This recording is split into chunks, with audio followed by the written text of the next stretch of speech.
Trends in modern periodic table. तो valency देखते हैं, वैलेंसी की definition. The valency of an element is the determined by the number of valence electron present in the outer most shell of its system.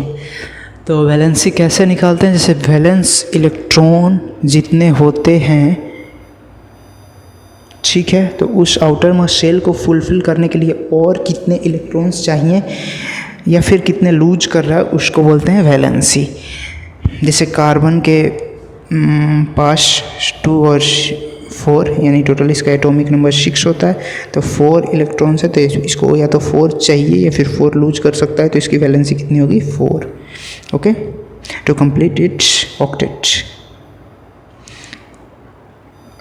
अब atomic size इसको define करेंगे।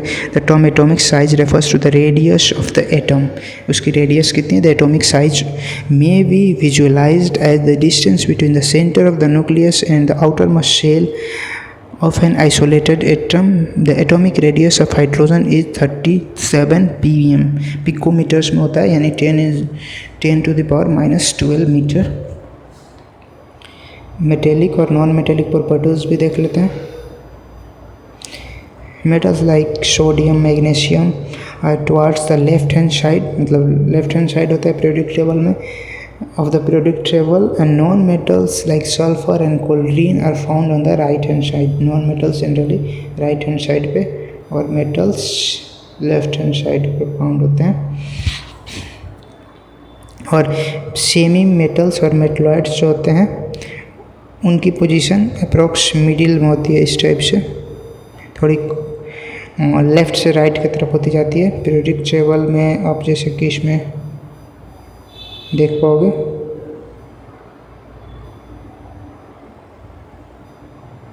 Proper दिखा नहीं रखा, लेकिन ये सेमी मेटल्स होते हैं, सिलिकॉन, जर्मेनियम, ये सब।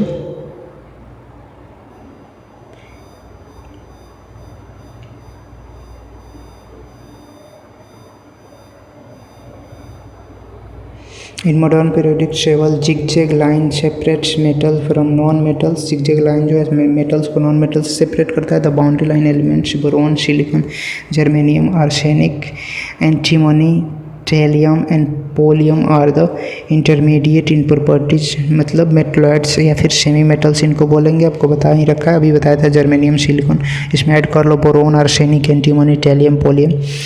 As the effective nuclear charge acting on the valence shell electrons increases across a period, the tendency to lose electrons will decrease।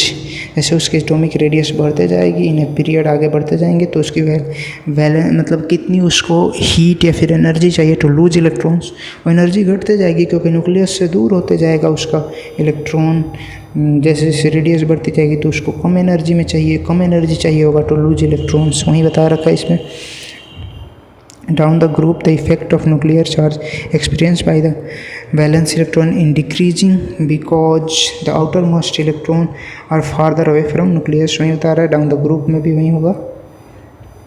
Therefore, these can be lost easily. Hence, metallic character decreases across a period and increases down in a group.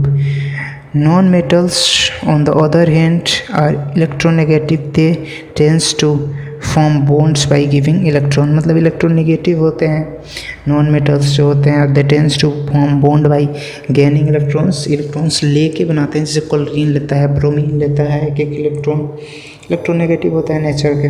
और metals generally electropositive होते हैं, electrons को donate करते हैं।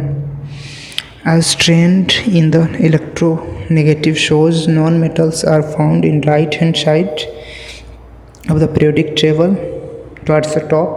These trends also helps us to predict the nature of oxides formed by the elements, because it is known to you that oxides of metal are basic and non-metals are acidic। ठीक है, ये चीज़ आप याद रखना, metals का oxide basic होता है और नॉन मेटल्स का एसिडिक होता है।